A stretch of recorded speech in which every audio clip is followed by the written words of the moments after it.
Student से आप लोग उम्मीद है बहुत बेहतर होंगे। हम लोग मैथमेटिक्स का एक एक करके चैप्टर्स पढ़ते जा रहे हैं और उसी क्रम में पढ़ते हुए अब हम चल रहे हैं साधारण ब्याज की तरफ।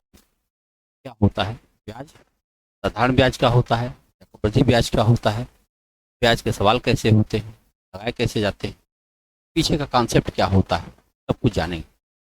सब कुछ जानेंगे और देखा जाए ब्याज क्या होता है। हम लोग पढ़ने जा रहे हैं ब्याज, इंटरेस्ट। ब्याज, ब्याज को अंग्रेजी में इंटरेस्ट कहा जाता है। इंटरेस्ट ये वही शब्द है, इंटरेस्ट माने रुचि, इंटरेस्ट होता है। जरा सोचो एक व्यक्ति को पैसा देने में कौन सा इंटरेस्ट हो सकता है। बस वही वही चीज हम लोग को पढ़ना है। पैसा लेने में तो समझ में आता है, देने में क्या इंटरेस्ट, बस यही है इसके पीछे की कहानी। हम लोग देखने जा रहे हैं ब्याज क्या है। मेरी नज़र में ब्याज एक किराया है। किराया किसे कहते हैं? किराया मतलब होता है जो वस्तु आपकी नहीं है उसे आप अपने हित में इस्तेमाल करना चाहते हैं, उसके बदले आपको कुछ पैसे देने पड़ेंगे, उसका नाम होता है किराया। जैसे हम ट्रेन में सफ़र करते हैं या किसी घर में रहते हैं, कहीं भी रहते हैं, हमें किराया देना होता है क्योंकि वह पूंजी हमारी नहीं, किसी और की पूंजी है, उसको हमने इस्तेमाल किया है तो हमें उसके बदले एक निश्चित धनराशि देनी पड़ती है, उसी का नाम है किराया। तो अगर ये किराया है तो आप सोचो कि जैसे किसी आदमी के पास 20,000 रुपया है, हमने कहा उसे हमें दे दीजिए, तो वो जगह क्यों दे दे भाई, तो मैंने कमाया अपने लिए, हम उसे क्या समझाएंगे। आपके पास 20,000 है तो 20,000 ही रह जाएगा, आप हमें दे देंगे तो 20,000 के बदले हम 21,000 आपको वापस करेंगे, यानी आप हमको हम 1,000 रुपये ब्याज भी दे देंगे। अब बस वो तैयार हो जाएगा। इसी बात को हम लोग कहते हैं ब्याज। ठीक है, तो जब एक ब्याज है किराया जैसा, इसमें दो प्रकार के ब्याज की क्यों चर्चा की गई है। एक का नाम है साधारण, एक का नाम है चक्रवृद्धि। दो प्रकार के ब्याज की गणना हम लोग करते हैं। अब साधारण ब्याज क्या होता है? साधारण ब्याज का मतलब हुआ कि उसमें मूलधन बदलता नहीं है, वही मूलधन बना रहेगा, उसके ऊपर ब्याज हर साल हर साल हर साल बनता रहेगा, उसका नाम साधारण ब्याज। और चक्रवृद्धि ब्याज क्या होता है? एक साल के अंदर जो ब्याज आएगा उस ब्याज को मूलधन में जोड़ दिया जाएगा, एक नया मूलधन बना दिया जाएगा, यानी मिश्रधन हो जाएगा। यानी पहले साल का जो मिश्रधन बना वो दूसरे साल के लिए मूलधन का व्यवहार करेगा। फिर इसी तरह से दूसरे साल का जो ब्याज आएगा उसको भी जोड़ दिया जाएगा, अब वो नया मिश्रधन तैयार हो गया। ठीक, और 2 वर्ष का जो मिश्रधन आया वो तीसरे वर्ष के लिए मूलधन का व्यवहार करेगा। ऐसी परिस्थिति जहां पे आ जाए उसको चक्रवृद्धि ब्याज कहते हैं। लेकिन अगर ऐसी स्थिति ना आए तो उसे साधारण ब्याज कहते हैं। यही इतनी सी बात है। ब्याज में हमने कहा था जब ब्याज किराया है तो किराया 2 प्रकार से लिया जाता है। एक होता है एडवांस में, एक होता है पोस्टपेड। जैसे आप किसी घर में रहने जाते हैं तो 2 प्रकार से स्थिति हो सकती है, या तो जिस दिन आप गए हैं उसी दिन से किराया शुरू कर दिया, दे देना पड़ेगा किराया। और एक तरीका और है कि आप 1 महीना रह लीजिए, रहने के बाद तब किराया दीजिए। दोनों परिस्थितियाँ हैं, तो दोनों अलग अलग से लिए जाता है। साधारण ब्याज में एडवांस किराया चलता है, प्रीपेड का हिसाब किताब। और जो जो चक्रवृद्धि ब्याज होता है वो पोस्टपेड होता है। वो तो जब हम लोग EMI देंगे तब दिखाई पड़ेगा, EMI वो चर्चा करेंगे कैसे ब्याज की गणना की जाती है। तो इसको पढ़ने के लिए हम लोगों को 5 शब्दों की जरूरत पड़ती है। पहले हम लोग साधारण ब्याज पढ़ने जा रहे हैं। क्या पढ़ेंगे? साधारण ब्याज पढ़ेंगे। साधारण ब्याज पढ़ने के लिए हमको 5 शब्दों की जानकारी चाहिए। एक शब्द है मूलधन, एक शब्द है मिश्रधन, मिश्रधन, एक शब्द है ब्याज, एक है दर, एक है समय। 5 शब्द। इसको अगर हम अंग्रेजी में लिखें, अंग्रेजी का प्रथम अक्षर ले लिया जाए, थोड़ा लिखने में आसानी हो जाएगी। इसको प्रिंसिपल कहा जाता है, इसलिए P से डिनोट किया जाता है। ये अमाउंट है इसलिए A से डिनोट किया जाता है। ये इंटरेस्ट है इसलिए I से डिनोट करते हैं। ये रेट है और ये है टाइम। 5 शब्द उसकी अंग्रेजी हमने लिख दिया। ठीक है, अब इन्हीं, अच्छा मिश्रधन क्या होता है? मूलधन में ब्याज जोड़ दिया जाए तो मिश्रधन हो जाता है। यानी अब आप कह सकते हो कहीं पर A बराबर P प्लस I, है ना? P में I जोड़ दिया जाए तो अमाउंट बन जाएगा। तो हमें ज्ञात क्या करना पड़ेगा? ब्याज। ब्याज ज्ञात करने का तरीका क्या है? अब देखो हम क्योंकि साधारण ब्याज है तो साधारण ब्याज को सिंपल इंटरेस्ट कहा जाता है, SI कहा जाता है।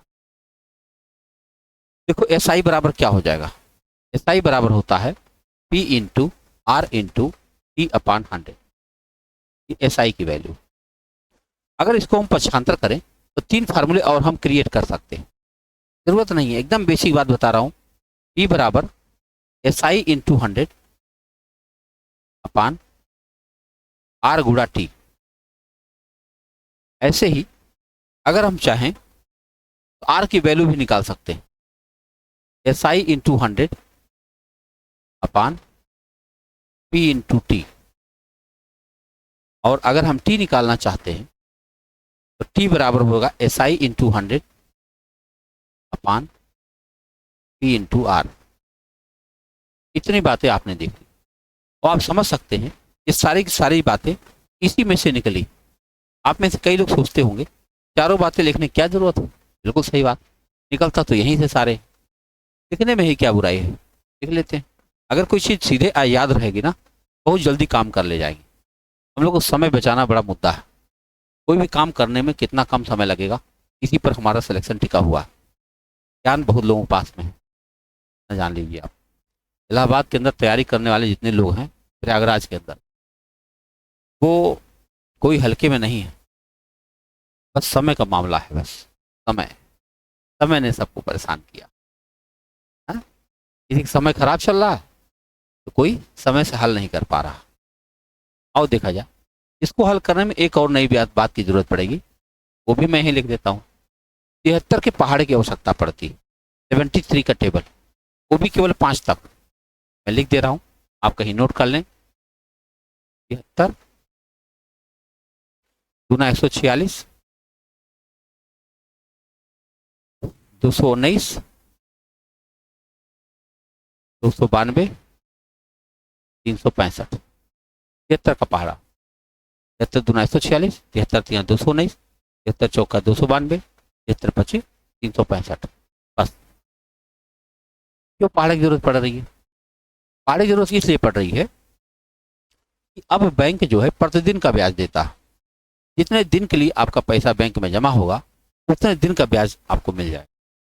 तो दिन की गणना जब आप करोगे तो उसे वर्ष बनाना पड़ेगा। वर्ष बनाने के लिए 73 का पहाड़ा होना जरूरी है, क्योंकि ज्यादातर समय इसी संदर्भ में दिए जाते हैं। ठीक है, मेरे ख्याल से इतनी बातें आपको ठीक से समझ में आ गई। अब 2 बातें और समझनी, ये जो फार्मूला है A बराबर P प्लस आई, इसको थोड़ा सा और हम डिटेल करना चाहते हैं। देखो कैसे, दरअसल कभी कभी क्या होता है कि मिश्रधन दिया जाता है, मिश्रधन दिया जाएगा, दर दिया जाएगा, समय दिया जाएगा, आपसे मूलधन पूछा जाएगा। ऐसी कंडीशन में आपको डायरेक्ट फार्मूले की जरूरत पड़ सकती है, तो पहले ही बना लेते। देखो हम लोग जानते हैं पर प्रिंसिपल में अगर हम सिंपल इंटरेस्ट जोड़ देते हैं तो हमें अमाउंट मिल जाता है। आओ जोड़ते हैं। P है, SI की जगह हम लिख सकते हैं PRT अपान 100, जो कि अभी अभी हम लोगों ने पढ़ा है, बराबर A। अब मैं देख रहा हूँ 100 यहाँ नीचे है, तो 100 से सबको गुणा कर दिया जाए तो नीचे का 100 गायब हो जाएगा। ये हो जाएगा 100P प्लस PRT बराबर हो जाएगा 100A। अब इन दोनों में हम P कॉमन ले सकते हैं। अगर हमने P कॉमन ले लिया, यहाँ बचेगा 100 प्लस RT बराबर 100A। बताओ P बराबर क्या हो जाएगा? P बराबर हो जाएगा 100A अपान 100 प्लस RT।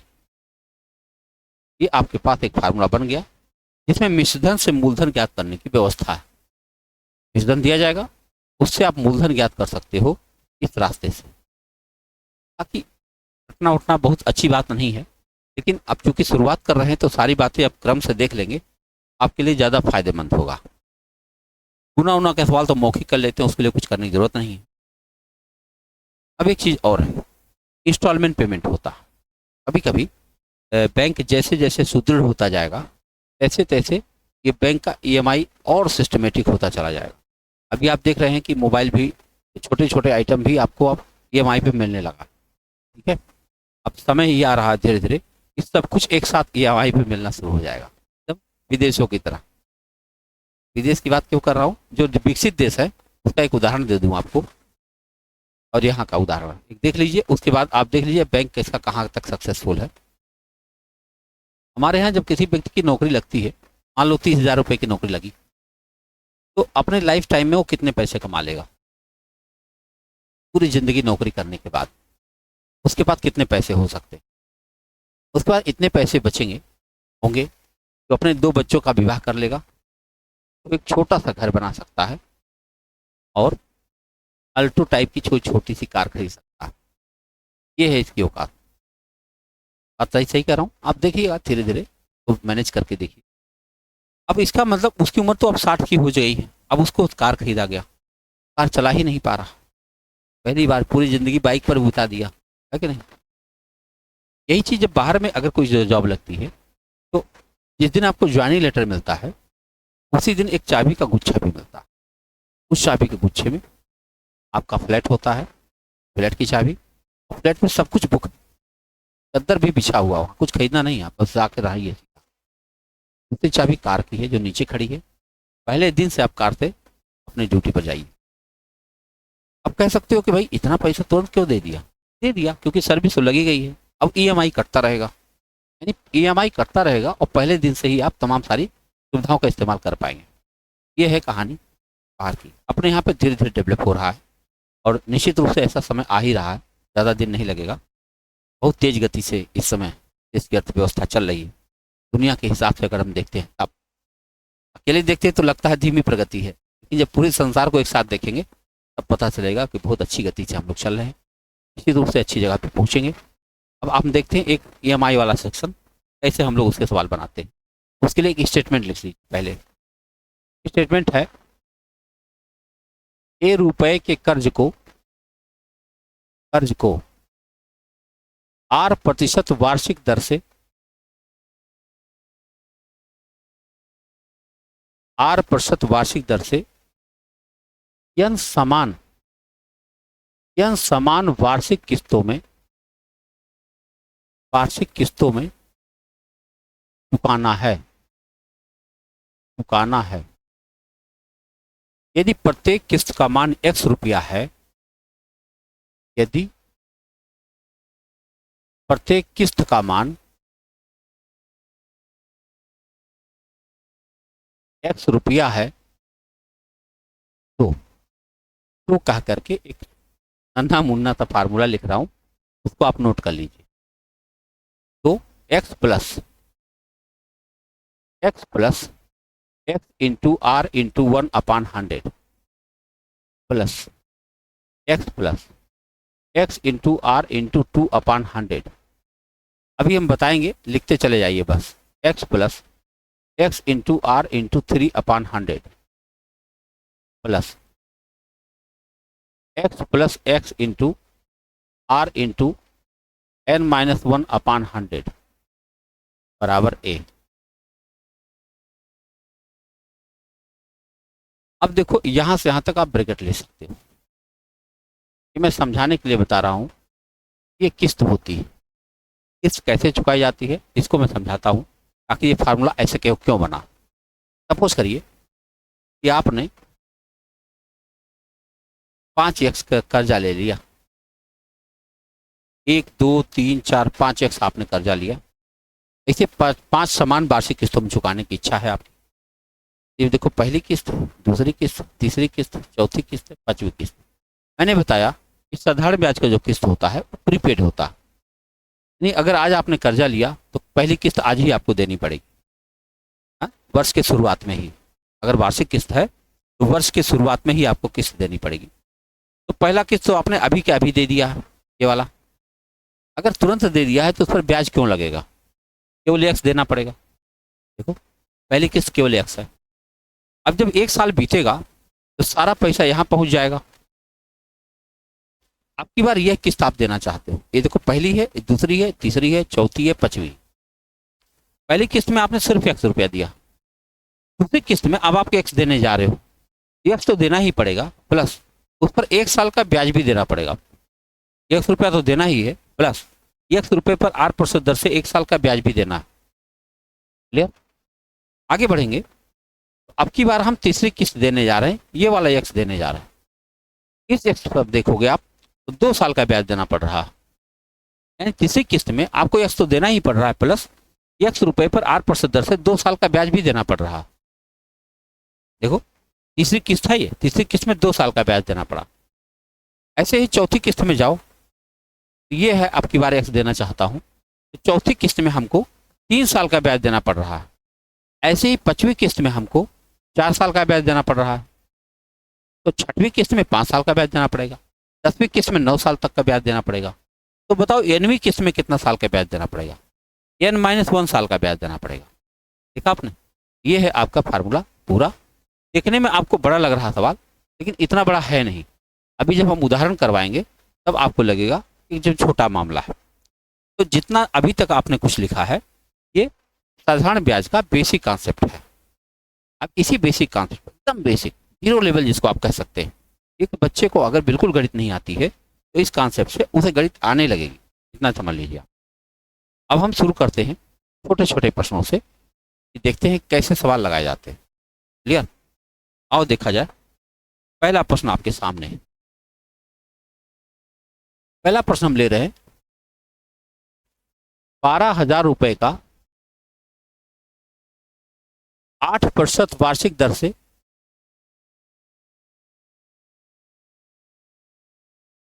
5 वर्ष का ब्याज तथा मिश्र धन बताइए। 5 वर्ष का ब्याज भी बताना है और मिश्र धन भी बताना है, 2 बातें बताना। तो सबसे पहले तो ब्याज निकाला जाएगा, ये वाला ब्याज पहले निकलेगा, इसको हम लोग सिंपल इंटरेस्ट कह रहे हैं। तो देखो जब हम एसआई निकालने जाएंगे तो हमें याद है मूलधन गुणा दर गुणा समय बटा 100 है। तो मूलधन है हमारे पास 12,000, दर है 8%, समय है 5 साल बटा 100। इसे काट देना है, 2 जीरो तो ऐसे कट गया, 5 8 40 और 12 चौक 48, 4800। बोलो 5 8 40, 40 गुणा 120 करो, 12 चौक 4800 आपका उत्तर आ गया। तो ये हो गया ब्याज हमारा, इसको कहेंगे एसआई। लेकिन अभी मिश्रधन नहीं आया, मिश्रधन निकालना यानी ए निकालना है। ए की वैल्यू होती है पी प्लस एसआई। तो पी है हमारे पास 12,000 और एसआई हमारे पास 4,800। कितना हो जाएगा? 16,800। ये हमारा मिश्रधन। क्या आपको यह दोनों बात क्लियर हुई? हमने मूलधन दिया, दर दिया, समय दिया और अब आपको ब्याज बताना था और मिश्रधन बताना था। दोनों बातें आपने निकाल लिया। अब इसी में क्या होगा कि कभी ब्याज बताना पड़ेगा, कभी समय बताना पड़ेगा, कभी दर बताना पड़ेगा, अलग अलग करके सवाल आप चाहे जितने लगा सकते हो। है? सवाल हो जाए। देखो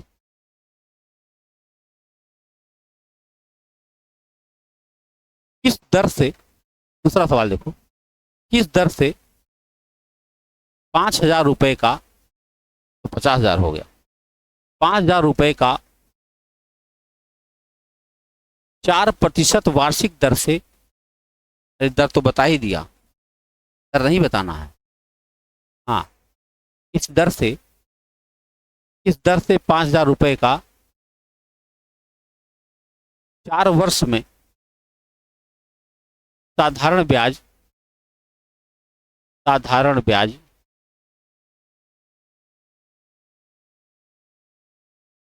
कितना हो जाएगा? 1,200 रुपया हो जाएगा। ये पूछा जा रहा, कौन सा रेट लगा दे? 5,000 रुपये पर कौन सा दर लगा दे कि 4 वर्ष में उसका साधारण ब्याज 1,200 रुपया हो जाए? हमको दर बताना है। यहाँ पे दर बराबर हम लोगों ने पढ़ा है अभी अभी, S I into 100 upon P into P होता है। एस आई कितना दिया है? 1,200 गुणा 100 बटा 5,000 और समय कितना दिया है? 4 वर्ष। काटो। अगर हम 3 जीरो से 2 जीरो इसका और 1 जीरो इसका काट दें तो देखो 5 दूना 10 हो जाएगा और 4 तिहाई 12 हो जाएगा। आपका उत्तर आ गया 6%। उत्तर आ गया, देख रहे हैं? यानी अगर हम मूलधन दे दें, वर्ष दे दें और ब्याज दे दें तो हमें दर बहुत आसानी से निकल आया। इसी तरह हम लोग समय भी निकाल लेंगे कि नहीं निकाल, बहुत कुछ निकालते चले। तो ये एक तरीका है, टाइप 1 मान लीजिए आप। टाइप 1 में इस तरह के सवाल बहुत आसानी से आप लगा सकते हैं और इस तरह के फार्मूले हमने आपको लिखवा भी दिए हैं, तो कोई कठिनाई इसमें नहीं आने वाली है। पहला टाइप क्लियर। दूसरा टाइप का सवाल अगर हम देखें, इसमें गुने का सवाल बनता है, सामान्य प्रश्न होता है गुने का सवाल। आओ दिखाते हैं। दूसरे टाइप का सवाल है, कोई धन साधारण ब्याज की दर से, साधारण ब्याज की दर से 8 वर्ष में 2 गुना हो जाता है।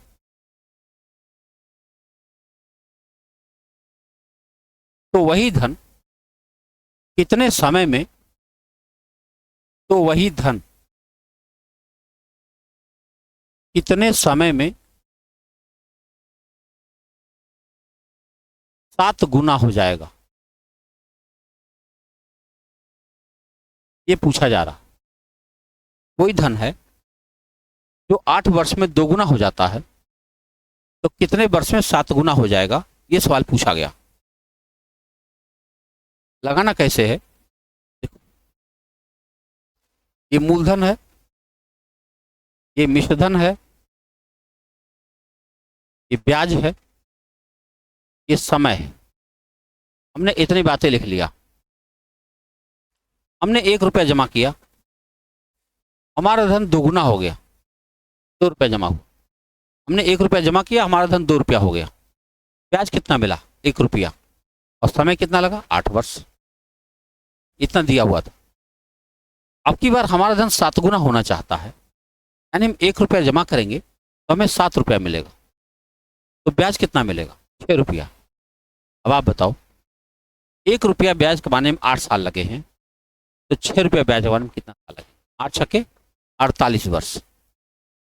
ये आपका उत्तर हो जाएगा, यही आंसर। लगाने का तरीका देखो आप, 2 प्रश्न अगर आपने ऐसे और लगा लिए तो तीसरी बार आपको कुछ भी नहीं लिखना पड़ेगा, मौखिक लगा सकते हैं, मौखिक। एक सवाल मैं और लगवाता हूं, देखो। कोई धन साधारण ब्याज की दर से, कोई धन साधारण ब्याज की दर से 12 वर्ष में 3 गुना हो जाता है, 3 गुना हो जाता है। तो कितने वर्ष में वह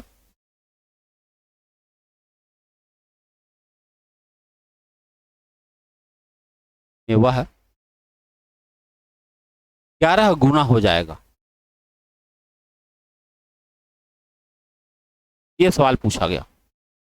कोई धन है 12 वर्ष में 3 गुना हो गया, तो कितने वर्ष में वह 11 गुना हो जाएगा, यह सवाल हमको लगाना है। देखो, ये मूलधन है, ये मिश्रधन है, ये ब्याज है, ये समय है, चारों बातें लिख लिया आपने। पहली स्थिति में आपका धन 3 गुना हुआ है, अर्थात आपने 1 रुपया जमा किया था और आपको 3 रुपया मिला है।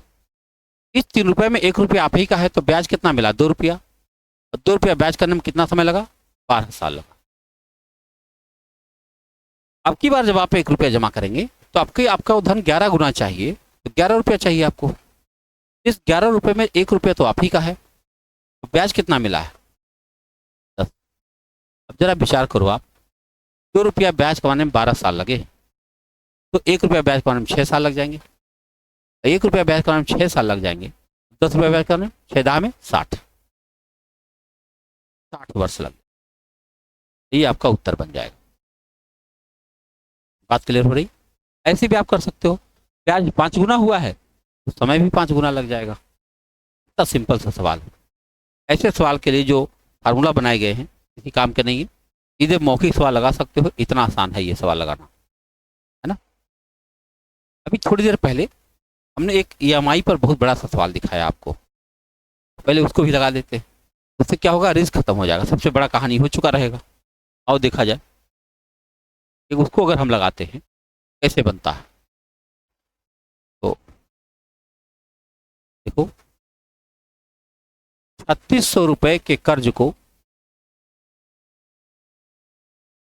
10% वार्षिक दर से 5 समान वार्षिक किस्तों में चुकाना है। वार्षिक किस्तों में चुकाना है, चुकाना है। प्रत्येक किस्त का मान बताइए। ये सवाल ऐसे बनेगा, प्रत्येक किस्त का मान बताइए। 36 रुपया कर्जा है, 10% का रेट चल रहा है और आपको इसे 5 साल में चुकाना है। प्रत्येक किस्त का मान बताओ। हमने मान लिया प्रत्येक किस्त का मान 100 रुपया है, तो पहले खूब डिटेल लगाएंगे और फिर शॉर्टकट बता देंगे। और देखें, पहली किस्त हमारी x है, दूसरी किस्त x तो है ही है, प्लस 100 रुपये पर 10% दर से 1 साल का ब्याज भी है। तीसरी किस्त हमारी x तो है ही है, प्लस 100 रुपये पर 10% दर से 2 साल का ब्याज भी है। चौथी किस्त हमारी x तो है ही है, प्लस 100 रुपये पर 10% दर से 3 साल का ब्याज भी है।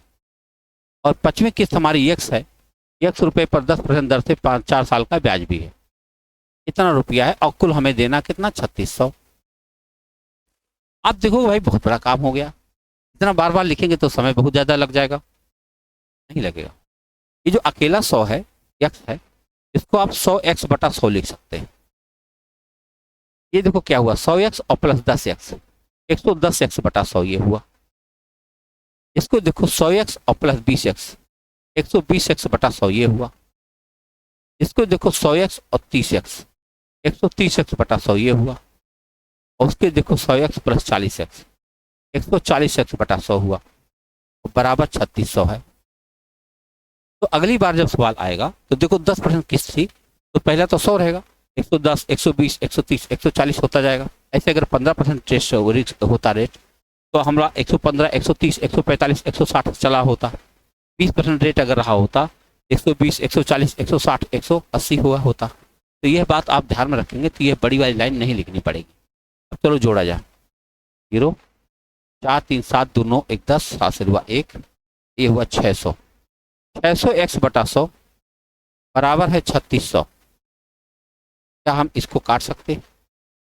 और 6 से इसको काट देंगे तो आ जाएगा कितना, 600। x की वैल्यू कितनी आ गई, 600।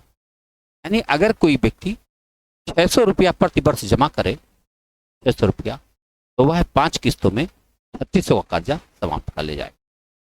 ये है सवाल आपके साथ। इतने आसान, इतनी व्यवस्थित तरीके से ये बातें हैं कि अगर आप इनको आप सही में लगाने की कोशिश किया, एक बार में ही सवाल खत्म हो जाए। ठीक है, मिलते हैं अगले वीडियो में। बहुत बहुत धन्यवाद।